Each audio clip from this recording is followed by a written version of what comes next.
Regular po, ang confidential expenses ay yung Hindi po expenses, confidential lang po. Bilang kayo po ay abogado, ano po ang pagkakaintindi nyo sa confidential? classified po, Your Honor. Okay. Boss, sa next na lang po akong round. Thank you, Senator Salamat George po. Padilla. naman na matters of fact, hindi naman rin na-raise sa Supreme Court, tama ka doon. Pero hindi pinal. Pwedeng dalhin sa Korte Suprema. At no point are these final. I-clarify ko lang po Pero lang po ako mga tanong. Maiksi lang po ito. Saan po kayo pinanganak? sa Nueva Ecija po, Your Honor. Nueva Ecija. Opo. Saan po yun? Sa Manila po. Manila. Saan po kayo nag-aral? Central Luzon State University po, ng accountancy, and then Saan Arellano po, University ng Juris Doctor po. Okay. Saan po kayo nakaikot na sa bansa natin? Nakaikot na po ba kayo ng Mindanao, sa Bicol? Marami na po akong naikutan, hindi ko na po maalala lahat, Your Honor. Opo. Kayo po ba yung nakarating na sa BARM? Yes po, Your Honor. Opo. Saan po sa BARM? Sa Sulu? Sa Basilan? Maguindanao? Hindi niyo po matandaan? Hindi Maubos ko po po yung oras ko. matandaan, Your Honor, kung saan. Bicol po. Nakaikot na po kayo sa Bicol? Yes po, Your Honor. Saan po sa Bicol? Sa Camarines Norte? Sa Camarines Sur po. Sur? Sa Norte, hindi pa po. Hindi ko po maalala kung Nakaikot na po kayo sa mga bundok. Saan po, Your Honor? Mga bundok. Yes po, Your Honor. Nakita niyo na po ba ang pangangailangan ng mga tao sa malayong lugar? Katulad ng gamot. Katulad po ng pagkain. Wala naman po akong na-observe, Your Honor. Ayun, wala. Hindi po kayo exposed. Exposed po ba kayo sa threat ng terrorism sa bansa natin? Nabalitaan niyo po ba ang ISIS, ang NPA, ang Abu Sayyaf? Exposed po ba kayo doon sa mga balita? Sa news po, may Sa mga news. nabalitaan po ako, Your Honor. Opo. Alam niyo po ba na kung gaano nakagrabe ang terrorism? Wala po akong threshold, Your Honor, to determine that. Wala po. Pero kayo po ang humahawak ng investigasyon patungkol sa confidential fund. Tama po ba? Hindi po siya investigation, evaluation po. Evaluation. Nako, tama-tama. Ibig po sabihin, kahapon po, sinabi ninyo na gumawa lang kayo ng preliminary investigation. Tama po ba? Preliminary inquiry. Hindi po. Part po siya ng process namin na mag-issue po kami ng AOM. Opo. So, ibig po sabihin, kahapon kasi narinig ko parang yung ginawa nyo, preliminary lang.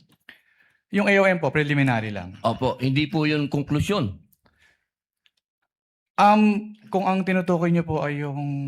Meron po kasing provision as to the joint circular as to tinatawag na prima facie. Pakisagot na lang po kung conclusion ba po yun? Final? Final? Hindi po kasi we require So, hindi them. po final. Based Boss, on the AOM po. konti lang po oras ko, hindi po final. Sa AOM po, yung AOM po hindi po final. Hindi po final. Opo. Kayo po ba ay naniniwala na ang mga confidential agent ay dapat magpakilala? Sabihin ng kanilang mga totoong pangalan? Wala pong provision as to that po sa joint circular, Your Honor. Opo. Kayo po mismo, palagay niyo po, sa personal po ninyong pagkakaintindi, ang mga confidential agent dapat po bang magpakilala? Since that calls for an opinion, hindi po ako authorized to express that, Your Honor. Ano pong definition niya ng confidential? Based on the joint circular po, ang confidential expenses ay yung... Hindi po expenses, confidential lang po. Bilang kayo po ay abogado, ano pong pagkakaintindi niyo sa confidential? classified po, Your Honor. Okay. Boss, sa next na lang po akong round. Thank you, Senator Salamat George po. Padilla. You may avail of the second round. Next would be Senator Judge Marcos. You are recognized, ma'am. You may proceed when you're ready. You have 2 minutes. Thank you very much, Presiding Judge. Okay, kanina sinabi mo na hindi ka umabot doon sa notice of disallowance pero andun pa rin sa ICBAO nung na-release yung notice of suspension, di ba? Yes po, Your Honor. Okay. So, doon sa notice of suspension, katulad ng disallowance, na sabi mo, kahit wala ka na ron, you were made aware kasi nabalitaan mo, pinagbawal ba ng COA yung mga confidential expenses dahil peke o fictitious, gawa-gawa lang yung mga AR? Anong pong notice yung tinutukoy niya po, Your Honor? Doon sa mga AR ng OVP, meron bang sinabi na gawa-gawa lang, hindi tunay, peke? Dahil hindi po yan yung focus ng audit namin, wala po may basis para magkaroon ng findings po doon sa mga sinasabi niyo. So ang sagot, no. Walang sinasabi na fictitious yung AR.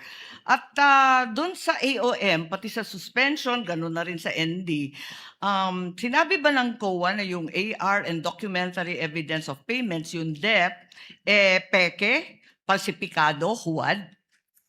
Since hindi po yan yung focus ng audit po namin, wala po kaming findings about that, Your Honor. Sinabi ba doon na falsipikado yung DEP at saka yung AR? Na it was forged, kumbaga? Wala pong ganong findings, Your Honor. Wala rin, di ba? At doon sa mga pangalan ng mga recipient ng award, tama ba ako sa pagkaintindi na hindi rin sinita ng COA yung mga kakaibang pangalan tulad ng Mary Grace Piatos, Andy Lim, etc. Ang sinabi at binanggit talaga ng COA ay yung mga datos na hindi tumutugma. Tama ba? Since what we did is compliance audit po at wala namang provision yung circular as to the use of aliases, yes po, wala po kaming findings about Kasi that. sabi mo nga, neither allowed nor prohibited. Tama po. So, doon sa AOM at sa notice of suspension, the names of these reward recipients was never raised by COA. Di ba? Yes po. Tama. Dahil nangyayari talaga na kakaibang pangalan ang binibigay kapag confidential or intelligence fund. Kaya isa pang tanong ko, dun sa notice of suspension, pati na rin sa ND, ang pagkaintindi natin, final ba ito o hindi? Kapag sinabi po kasing notice of disallowance under the joint circular, meron na pong obligation to restitute agad. Tama, final siya sa COA.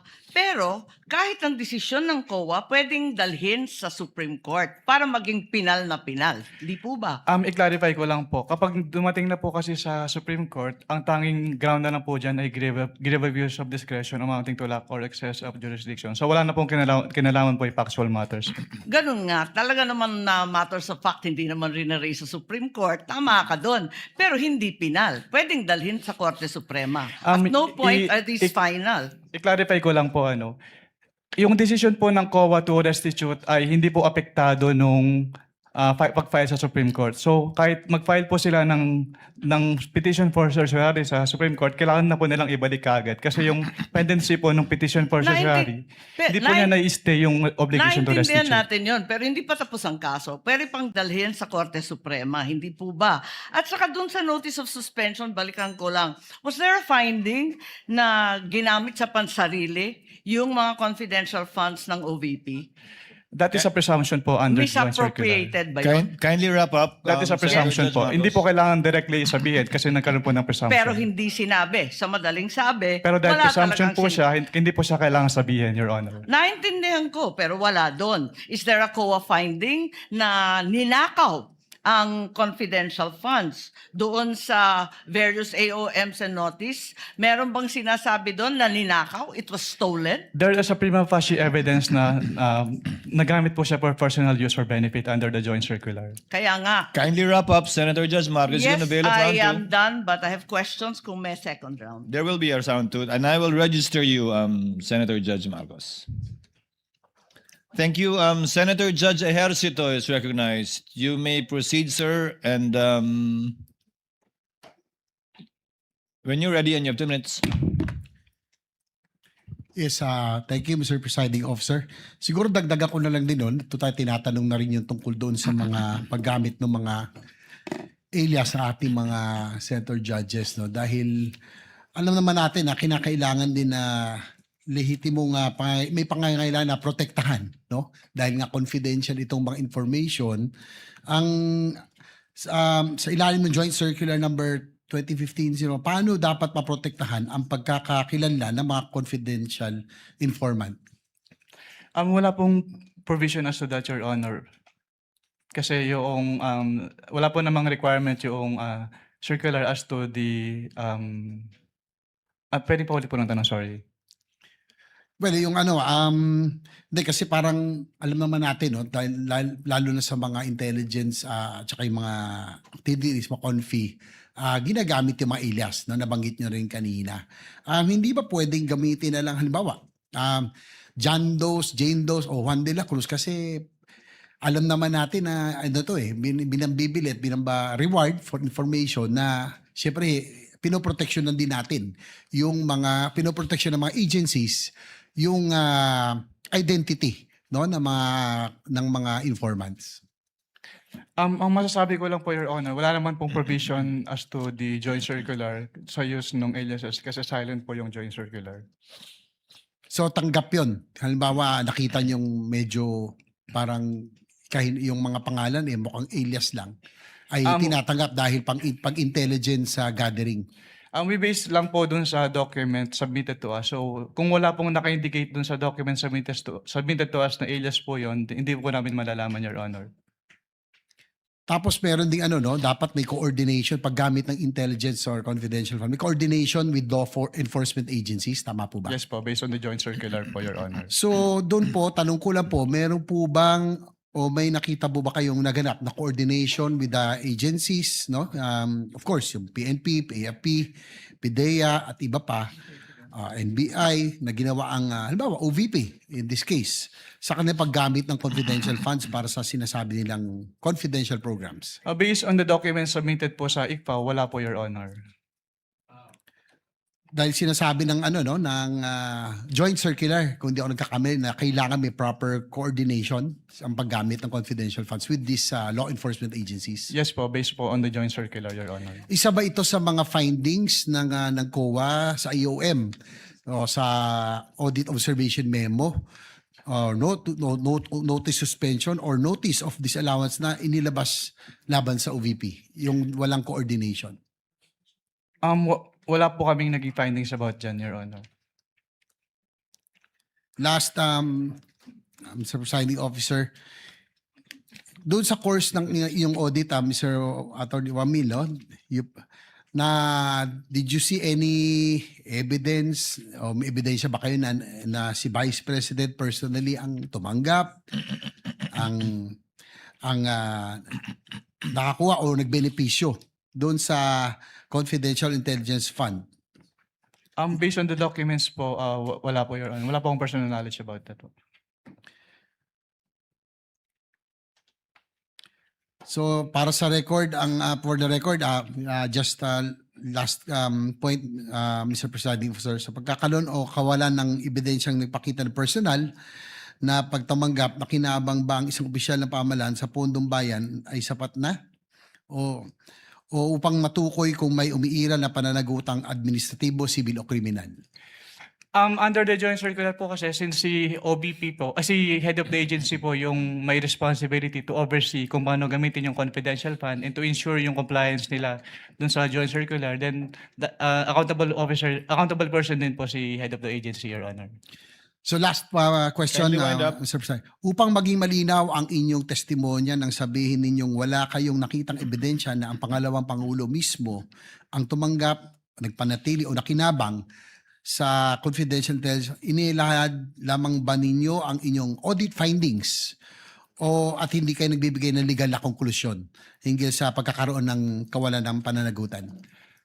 Is it based on your audit findings or legal conclusion hinggil sa pagkakaroon ng liability? Based po sa audit findings, Your Honor. Kasi nilalagay po namin yung persons accountable dun sa aming ini-issue po. Okay, thank you, Mr. Presiding Officer.